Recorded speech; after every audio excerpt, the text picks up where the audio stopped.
এক পডকাস্টে এসে অপবিশ্বাস জানান, নীরব থাকা মানেই হাল ছেড়ে দেওয়া নয়। সেই দিন ব্যস্ততার কারণে সামাজিক মাধ্যমে সক্রিয় থাকতে পারেননি।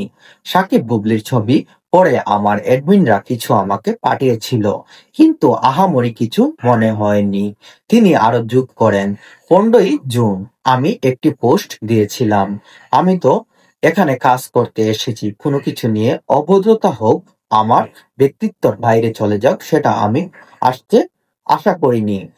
কিছু জিনিস মানুষ শুরু করে, কিছু জিনিস মানুষই শেষ করে। আমি সেই দিনই সবকিছু দা এন্ড করে দিয়েছি। আমি কিন্তু মনে প্রাণে অপবিশ্বাসের সাপোর্ট করি, কারণ অপবিশ্বাস এমন একজন নায়িকা, সে বাংলাদেশ ইন্ডাস্ট্রির জন্য অনেক কিছু করেছে।